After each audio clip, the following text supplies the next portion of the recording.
gentlemen, they also allowed violent protesters to attack law enforcement agents. Now they're finding out the hard way what it looks like to actually restore law and order. President Trump will not let the extreme and violent protesters tear our country apart. Burning cars, attacking police officers while wearing masks and waving other countries' flags. This will not be tolerated. To the Democrats calling these peaceful protests, shame on you. Do these look like peaceful protests to you? Looks like a place where you'd send your child, maybe Sunday school? Is there anyone in this room that can tell me this is what a peaceful protest looks like? Come on. We need to start correcting the truth with the other half of the truth and making the Democrats own this is a peaceful protest. Please. The Democrats are the ones responsible for this violence and lawlessness. Democrats have demonized law enforcement agents and ICE agents for years. They have enabled this unacceptable behavior. Remember, the Democrats are the ones that demanded that we defund the police. Well, ladies and gentlemen, this is what you get when you defund the police. They are the ones who want to abolish ICE. Well, guess what? ICE is the one that protects us, for in the Democrats' eyes, these peaceful protests. ICE agents protect law-abiding American citizens. Gangs are a threat to our communities. ICE agents are on the front lines detaining and deporting violent, illegal aliens, many of whom, may I remind you, are sex offenders, murderers, human traffickers, and gang members. But are we really surprised that these are who the Democrats defend? Of course not. Democrats continue to defend an alleged human smuggler, calling him just a man from Maryland. Just like the left wants you to believe that this is a typical weekend in Los Angeles. Nothing to see here, right? Kind of makes you think for a moment. Isn't it ironic, think about this, that those protesting the deportations of violent, illegal aliens are actually using violence too? Kind of interesting, isn't it? It's almost like they support it. They burn and spit on the American flag while waving flags of other countries. Well, if they hate America so much, they are free to leave. But enough is enough. The riots in Los Angeles this weekend underscore the need for the Senate to pass the One Big Beautiful Bill. ICE needs our help. They need more resources to deport and detain violent, illegal aliens. And now I want to turn it over to a gentleman from Colorado who knows this too well, Mr. Gabe Evans. Thank you. I'll move the box.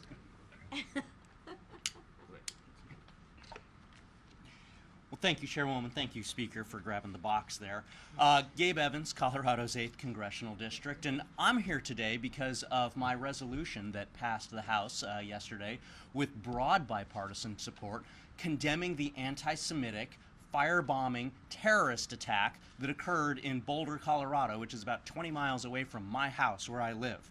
I'm here today because 15 people and a dog were burned by an individual with known jihadi-leaning affiliations who is illegally present in the United States and who was denied a firearm purchase when he tried to buy a gun in November of last year.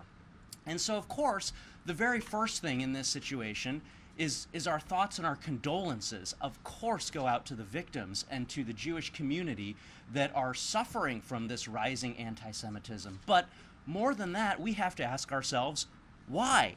Why is this happening? Thoughts and condolences aren't enough. And for me, that's personally very meaningful because of my background. I spent 12 years in the U.S. Army. I deployed overseas to a combat zone as part of the global war on terror when my oldest son was 5 months old. I didn't get back until he was 18 months old. I missed every first. First steps, first words, first Christmas, first birthday. Then I served another 10 years in law enforcement with the city of Arvada, which is a major suburb just to the west of Denver, immediately south of Boulder, Colorado. I've responded as both a National Guardsman and as a police officer to previous tragedies in Boulder, Colorado. And so for me to now wake up on June 1st and see this tragic event that's happened, of course, thoughts and condolences, but we have to do more. We have to ask the question, why does this continue to happen? We've already gone over the facts of the case here. An individual illegally present in the United States overstayed 2 separate visas with known public statements prior to his admission into the United States, sympathizing with an organization with jihadist-leaning tendencies, at a time of heightened anti-Semitism, goes and he tries to buy a gun last November, is denied, and that doesn't pop up on anyone's radar. There's no ability to intervene or interdict or at least figure out what's going on here, put this to a little bit more scrutiny. As a cop and a soldier for 22 years, I know that we should be doing that. That was literally the point of the 9/11 Commission after the September 11th terrorist attacks, which says that to be able to identify and intervene before terrorism occurs in the United States, federal, state, and local law enforcement need to be able to share information. We need to have all of the pieces of the puzzle together, and when some of those reside with local law enforcement, state officials, and federal authorities, if they cannot share that information, then we're trying to put together a puzzle without all of the pieces, and that makes it difficult to be able to identify and intervene before these attacks happen. And unfortunately, in my Colorado, which is a sanctuary state that prohibits at times state and local law enforcement from being able to work with federal authorities, I can't help but wonder if this attack might have been prevented had the Colorado Bureau of Investigation, which is who does the background checks for firearm purchases in Colorado, had they been able to flag that for one of the multiple different entities that have been set up to share that information and prevent something like this from happening. So that is the point of the resolution that I brought last night, which, I would remind everyone, passed with broad bipartisan support. It's been said that this is politicizing a tragedy. Blatantly false. This is a tragedy that occurred because of failed politics. And so thoughts and condolences are important, but they are not enough. And so the same way I did for 22 years in the military and law enforcement, seeking solutions, elevating the conversations that make our communities safe, that is the point of the resolution last night. And to be personally attacked by the minority leader of the other party for elevating that conversation when 75 of his own members stood with me, that is the politicization of a tragedy. And so, from the bottom of my heart to the Jewish community, we stand with you. From the bottom of my heart to Americans and to Coloradans who right now are suffering from the second most dangerous state in the country, we are focused on solutions to prevent things like this from happening again. And to my Democrat colleagues, including Representative Neguse, who stood with me and voted for this resolution last night, thank you. Thank you for helping to elevate this conversation that is focused on solutions to make sure that we keep our communities safe and that we, in no uncertain terms, condemn anti-Semitic attacks, and that we thank the law enforcement officials who are working so tirelessly to keep us safe from all of the bad folks that are out there and that do have malicious intent to cause harm to Americans, to Coloradans, and unfortunately to the Jewish community. Thank you so much. Yield back.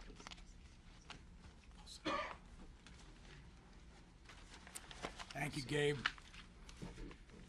There's a theme this morning. Rocks thrown at law enforcement. Cars and American flags set on fire. Fireworks thrown into the streets. Foreign flags waving proudly above our own. We are witnessing mayhem, chaos, and disorder in the streets of Los Angeles. All because the Trump administration is enforcing federal immigration law and protecting Californians where the previous administration and their local leaders have repeatedly failed.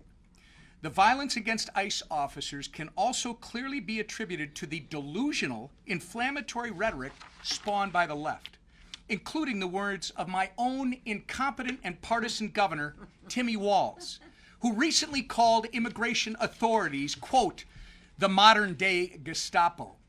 With taxpayer-funded benefits for illegal aliens and inflammatory rhetoric for law enforcement, Walls has turned my home state of Minnesota into a sanctuary state.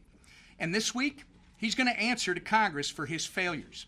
As Walls testifies before the House Oversight Committee on Thursday, House Republicans are working to mitigate the disastrous consequences of mass illegal immigration and the policies like Tim Walls who encourage it. Need to support our ICE agents and law enforcement officers on the ground with the tools they need to carry out their vital mission. That is why we must get the one big beautiful bill across the finish line. Our bill includes funding for 10,000 more ICE officers and HSI criminal investigators to protect our communities and at least 1 million deportations of illegal aliens annually. The time is now to restore law and order, enforce our nation's immigration laws, and hold leaders who are not leading, that refuse to lead, I should say, to do so and be accountable. With that, I turn it over to our leader. Thank you, Whip. And anybody who watched these just inflammatory scenes roll out in Los Angeles over the weekend see one more example why we need to pass the one big beautiful bill and why we need to get it to President Trump's desk as soon as possible. One of the many great provisions in this bill that we came together to pass through the House are provisions that allow our ICE agents and our Border Patrol agents to get more resources, to get more support, hiring more Border Patrol agents and more ICE agents.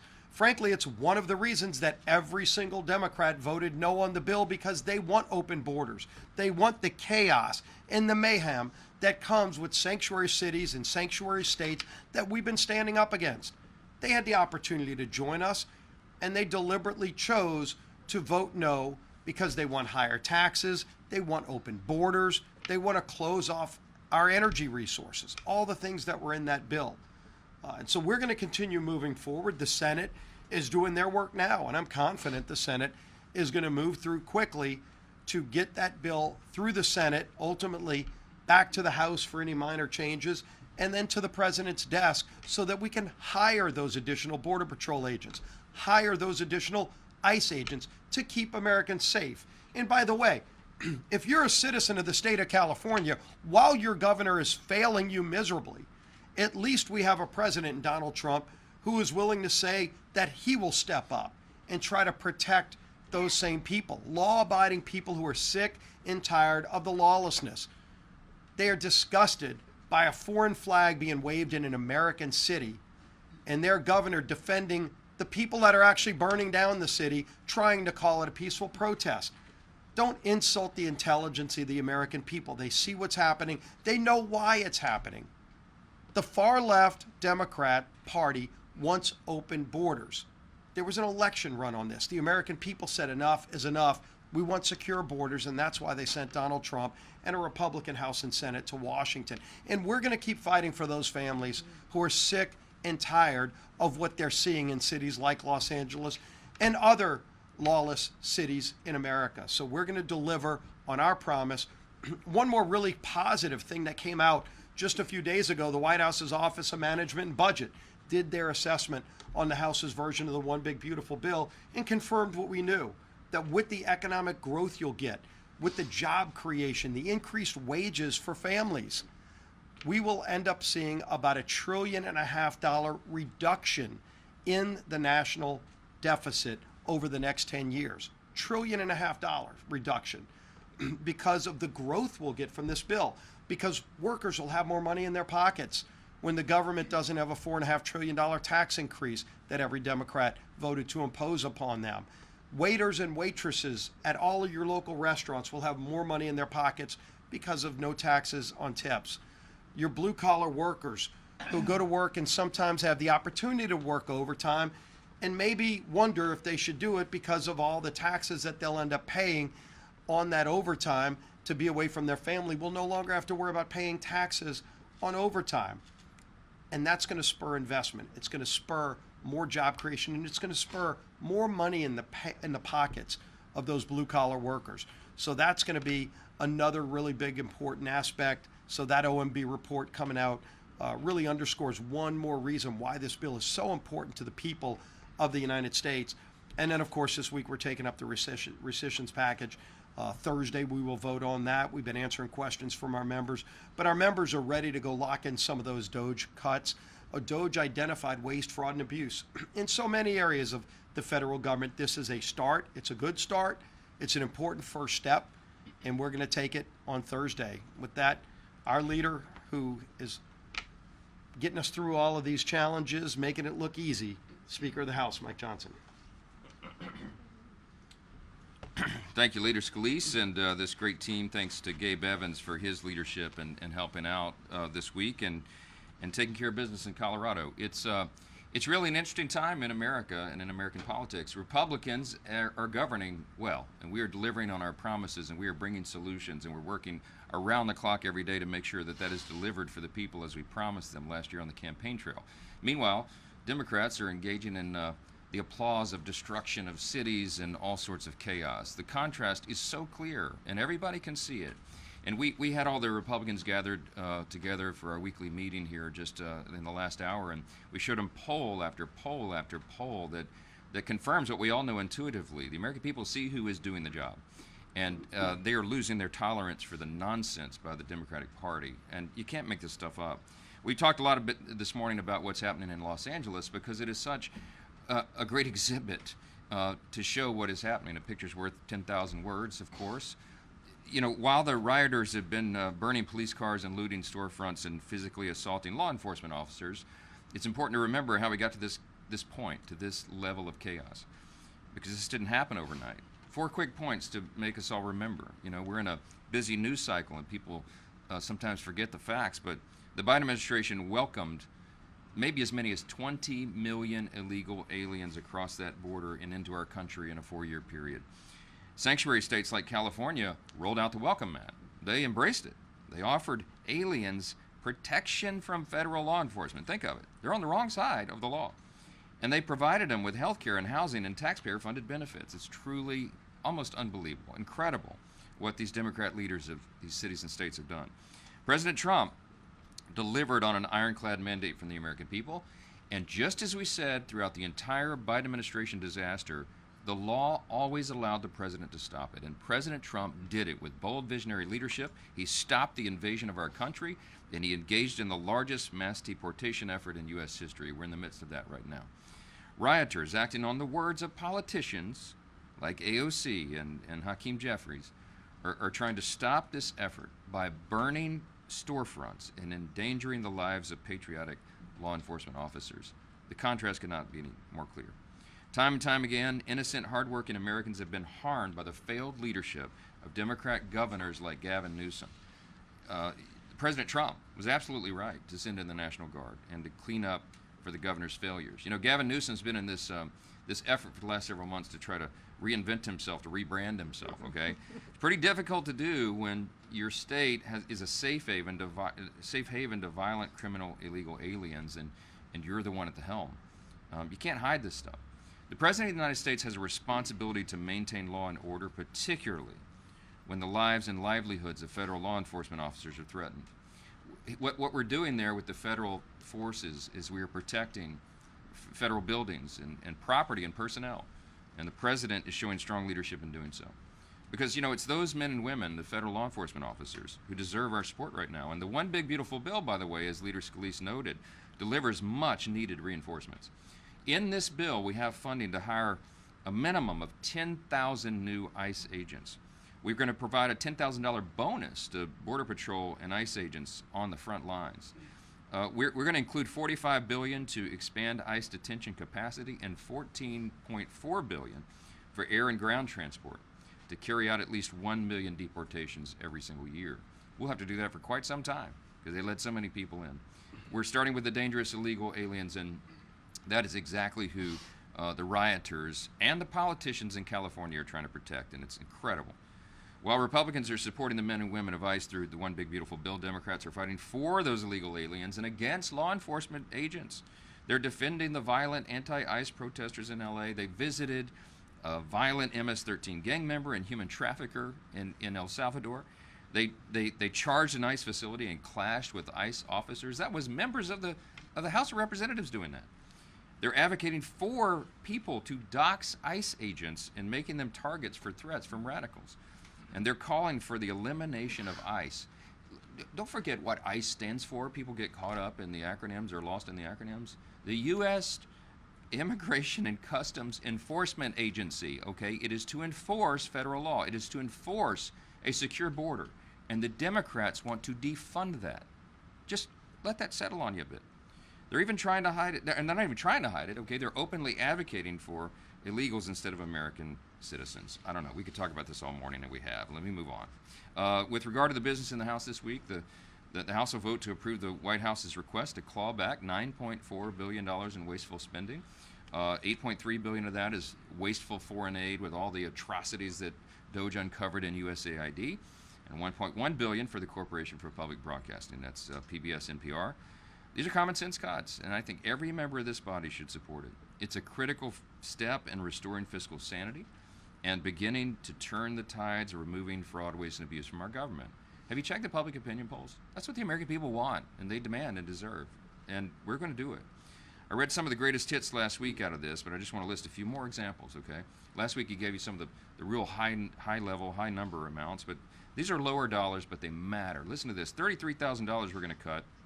That was being used for, quote, being LGBT in the Caribbean. No kidding. American taxpayers are funding that. $8,000 for promoting vegan food in Zambia. $67,000 for feeding insect powder to kids in Madagascar. You'll notice these aren't particularly expensive examples of wasteful spending, but compared to these other massive categories of government bloat. But I list those because it's an illustration here. Every dollar matters. We are serious about this. The Republican Party is doing everything we can to be careful stewards of the precious treasure of the people. And the Democrats want to waste it and send it to their NGO pet projects and just all this crazy stuff. We're not going to fund our transgender operas in Peru anymore. Once we found that out, we had a responsibility to go stop it, and we will.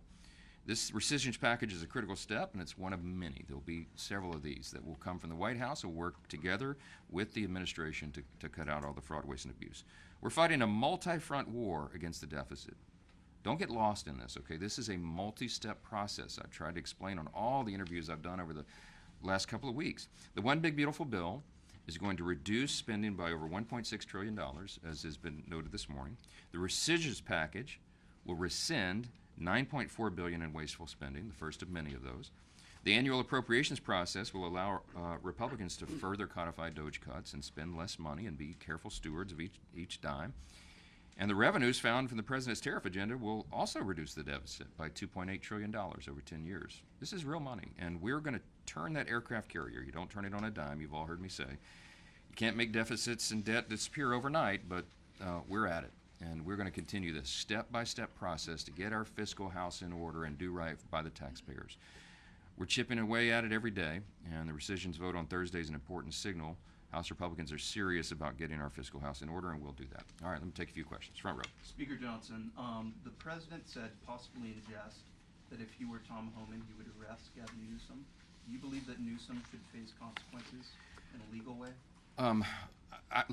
That's not my lane. I'm not going to give you legal analysis on whether Gavin Newsom should be arrested, but he ought to be tarred and feathered, I'll say that. I mean, look, he's standing in the way of the administration and the carrying out of federal law, right?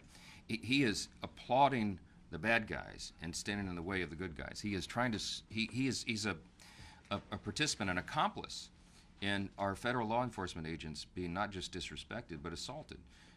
This is a serious problem, and the governor is now filing a lawsuit against the president. What a joke. Do your job, man. That's what I tell Gavin Newsom. Do your job. Stop working on your rebranding and be a governor. Stand up for the rule of law. He's not doing that. So I don't know what the ultimate measure will be there, but I know that in the interim time, the President of the United States is showing real leadership, And we're not going to allow LA to burn. We've seen this movie before, right? This thing gets out of hand real quickly, especially in a big city like that. And if local and state officials are unwilling or unable to do their job, the President of the United States will do his, and we support that fully. Yes, ma'am, in the middle. What is the administration's response to Mexican President Sheinbaum's refusal to condemn the riots in LA? And does this affect President Trump's relationship with Sheinbaum?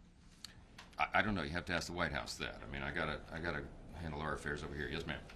Thank you, Mr. Speaker. What is your reaction to Congresswoman Maxine Waters repeatedly saying that there has been no violence in the LA riots? And do you believe that Democrats are making a mistake by not talking about what's really going on here? Clearly, the Democrats are making a mistake by taking the wrong side here, and I'm just going to, in my southern gentlemanly way, say bless her heart to Maxine Waters. I don't even know how to comment on Maxine Waters anymore. It's madness. I'm going to be charitable and leave it right there. Yes, sir. Thank you, Mr. Speaker. So new reporting suggests that no tax on tips and no tax on overtime could be scaled back from the One Big Beautiful Bill if they aren't viewed as pro-growth. Have you talked to some senators that are skeptical of that, like Senator Johnson? And you said before that there isn't a plan B, but if that does come back to the House without these provisions, is it time to go back to the drawing board? Well, look, no tax on tips, no tax on overtime are big promises the president made to the people, and we all echoed that on the campaign trail. I've talked to my good friend, Senator Ron Johnson, multiple times, most recently, I think it was last night or night before last, it was on Sunday, because he was on some shows and I was on some shows and we were comparing notes. And I told him, look, we all agree with our Senate colleagues who believe we need to cut more and more government waste, fraud, and abuse, obviously. But I told him, reminded him of the reality of the delicate balance we have in the House and the fact that we have a very broad caucus and we have, I've got 170 additional personalities to deal with than they do in the Senate, and it takes a while to meet this equilibrium point. So, look, I think the promise on no tax on tips and no tax on overtime is very important to the president. It's very important to hardworking Americans. What we're so proud of our reconciliation bill is that it is truly geared and written for middle and lower class earning Americans, the hardworking Americans who are trying to feed their families and make ends meet. They are the ones that are going to benefit from this bill. The Republican Party is the party of the working class, and we are demonstrating that with our legislation. And no tax on tips, no tax on overtime, for some people, they may not think that's a big thing, but for hardworking folks, a lot of them, millions and millions of Americans, that is a big thing to them, and I think it's an important promise for us to keep. Last question. Mr. Speaker, switching gears a bit, the FACE Act. It's right now being marked up in the Judiciary Committee. Plan to bring it to the floor, and the importance for the Republican Party and leadership of bringing this to the floor. Yeah, look, it's a big commitment of ours. Applaud Chairman Jim Jordan and the Judiciary. He always does a great job handling that. It's a big priority. We have to protect free speech. We've got to protect, what are actual peaceful protests. And we got to stand for our core principles. I think all that's wrapped up in that legislation, and I expect it'll go well, and I expect we'll pass it through the House when it comes through committee. So, one last question. Yeah. Speaker Johnson, just going back to the other protests. Yes. Is there a red line for congressional Republicans regarding the President Trump's use of executive authority to, say, deploy federal law enforcement or the Second Amendment rulings? Is there a situation, say, if he invoked the Insurrection Act and directed federal law enforcement to arrest Governor Newsom, that would make Congress step in at a check? Look, I'm not going to engage in hypotheticals, but I've said very clearly, I was sitting next to the President at the White House yesterday when some of these questions were asked. He is fully within his authority right now to do what he is doing, and we have to maintain order. It's the number one job, think of it, Bill. The number one job of government is to protect the citizenry from foreign threats and domestic threats, and federal law enforcement is doing their job. Those are the heroes. And we've got to protect them, and federal employees as well, and federal buildings and property. We're not going to let violent criminals destroy the property of U.S. taxpayers. President Trump has put his hand on the table and said, not on my watch, and we applaud that, so we're standing with him. Thank you.